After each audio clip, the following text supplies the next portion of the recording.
जय हिंद दोस्तों, मैं हूं निसार अंसारी। आज की इस वीडियो में हम डिस्कस करेंगे कि इंडिया में आप एस्ट्रोनॉट कैसे बन सकते हैं। तो देखो, सबसे पहले हमें समझना होगा कि इंडिया के ह्यूमन स्पेस प्रोग्राम का करंट सिनेरियो क्या है। जैसा कि हम सभी जानते हैं, गगनयान मिशन अभी तक कंप्लीट नहीं हुआ है, डिले ही होता जा रहा है। ऐसे में जो ह्यूमन स्पेस प्रोग्राम का नेक्स्ट मिशन होगा, उसके लिए स्टेप्स नहीं उठाए जा रहे। अब इसका क्या मतलब है, ये समझते हैं। देखो, कोई भी कंट्री की स्पेस एजेंसी को जब फर्स्ट टाइम एस्ट्रोनॉट सेलेक्ट करना होता है, तो वो अपनी रिस्पेक्टिव एयरफोर्स से कुछ मिलिट्री पायलट्स को सिलेक्ट करते हैं। फॉर एग्जांपल, अमेरिका का जो फर्स्ट ह्यूमन स्पेस प्रोग्राम था मरकरी 7, उसके सारे एस्ट्रोनॉट्स मिलिट्री बैकग्राउंड से थे। चाइना के तियोंगोंग स्पेस स्टेशन बनने से पहले जो भी एस्ट्रोनॉट स्पेस में भेजा गया है, वो पीपल लिबरेशन आर्मी से बिलोंग करते थे। इवन इंडिया का पहला एस्ट्रोनॉट राकेश शर्मा भी मिलिट्री बैकग्राउंड से ही थे। अभी गगनयान के लिए जो 4 एस्ट्रोनॉट्स की ट्रेनिंग रशिया में चल रही है, वो भी इंडियन एयरफोर्स से सिलेक्ट हुए हैं। तो ये सब एग्जाम्पल से मैं आपको समझाना चाह रहा कि जब किसी कंट्री का human space programme initial stage पे होता है, जब उन्हें वो टेक्नोलॉजी को टेस्ट करना होता है जिससे स्पेस में एस्ट्रोनॉट को भेज सके, तो वो एयरफोर्स से सिलेक्ट करते हैं, क्योंकि इनके पास ऑलरेडी वो एक्सपीरियंस है ग्रेविटी के साथ उतार चढ़ाव करने का। और फिर जब ये टेस्ट सक्सेसफुल होता है और भी मिशंस किए जाते हैं तरह तरह के, या जब स्पेस में एस्ट्रोनॉट्स को भेजना होता है, देन वहाँ सिविलियंस के लिए एक अपॉर्चुनिटी जनरेट होता है एस्ट्रोनॉट बनने का। और इसलिए आप देखते हैं कि नासा में एस्ट्रोनॉट बनने के लिए मिलिट्री बैकग्राउंड से होना कंपलसरी नहीं है, क्योंकि इनका ह्यूमन स्पेस प्रोग्राम काफ़ी आगे निकल चुका है। मैन मिशन करने के लिए या स्पेस स्टेशन में भेजने के लिए इन्हें इंजीनियर्स की भी ज़रूरत पड़ती है। डॉक्टर, साइंटिस्ट, टेक्नीशियन और भी फील्ड्स के लोग नासा में एस्ट्रोनॉट बन सकते हैं, क्योंकि नासा को रिक्वायरमेंट्स है इन फील्ड्स के लोगों की। सेम विद चाइना, जब से इनका तियोंगोंग स्पेस स्टेशन बनना शुरू हुआ है, इन्होंने 18 न्यू एस्ट्रोनॉट्स का सिलेक्शन भी कर लिया है। इनमें से कुछ स्पेस फ्लाइट इंजीनियर्स, कुछ रिसर्चर, कुछ टेक्नीशियन, पेलोड स्पेशलिस्ट, कुछ एरोनॉटिक्स रिलेटेड फील्ड से हैं, और बाकी पीपल लिबरेशन आर्मी के मिलिट्री पायलट्स। इससे आप समझ सकते हैं कि चाइना में भी अब अदर देन मिलिट्री बैकग्राउंड के लोग भी एस्ट्रोनॉट बन। अब बात करते हैं इंडिया की।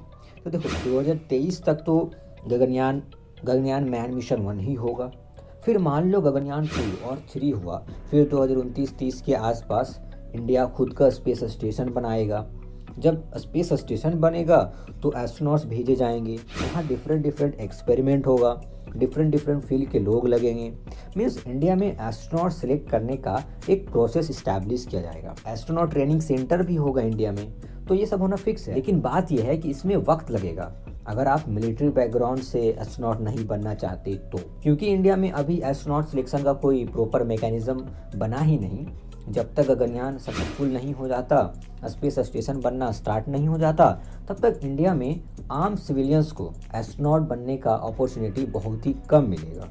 इसलिए अभी के स्कूल गोइंग स्टूडेंट्स नर्सरी से 12 तक, बेसिकली जो बिलो 18 to 20 ईयर्स के हैं, इनके पास एक अच्छा अपॉर्चुनिटी है एस्ट्रोनॉट बनने का, क्योंकि जब तक ये हायर स्टडीज़ तक पहुँचेंगे तब इंडिया का स्पेस स्टेशन भी बन चुका होगा, एस्ट्रोनॉट सिलेक्शन प्रोग्राम भी स्टार्ट हो चुका होगा। तो अब आप लोग बस अपना इंटरेस्ट के अकॉर्डिंग स्टडी कंटिन्यू रखें। एटलीस्ट मास्टर डिग्री तक तो जाना ही होगा, पीएचडी और भी अच्छा ऑप्शन रहेगा, क्योंकि देखो, एस्ट्रोनॉट बनना एक लॉन्ग प्रोसेस है। आप देखोगे अगर, तो ज़्यादातर नासा के एस्ट्रोनॉट्स 30 से 35 उम्र के ही होते हैं। इसलिए आपको हायर स्टडीज़ अपने इंटरेस्ट के फील्ड में करना ही होगा। अगर आप सोच रहे हैं कि हम ग्रेजुएशन करें और बन जाए एस्ट्रोनॉट, तो देखो ये पॉसिबल नहीं है।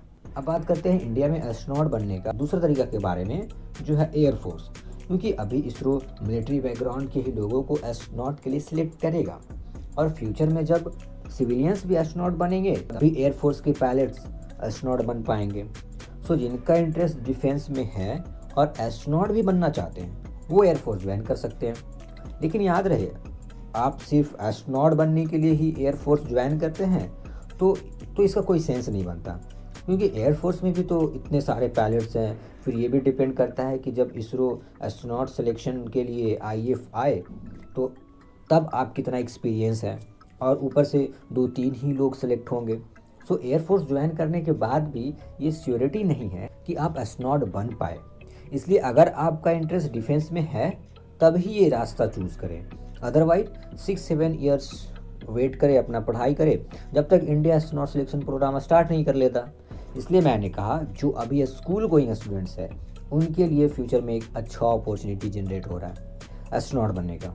और हाँ, याद रहे आप स्टूडेंट्स साइंस लेके ही पढ़ाई अगर आगे एस्ट्रोनॉट बनना चाहते हैं तो either you do engineering, BSc, masters, PhD, biology related fields या साइंटिस्ट बने, जो भी साइंस लेके ही पढ़ना होगा। तो आज की वीडियो में बस इतना ही। आई होप आप इस वीडियो से कुछ नया सीखे होंगे। इसी तरह के इन्फॉर्मेटिव वीडियो फ्यूचर में पाने के लिए मेक श्योर इस चैनल को सब्सक्राइब कर लें। तो मिलते हैं नेक्स्ट वीडियो में, तब तक के लिए ओके बाय।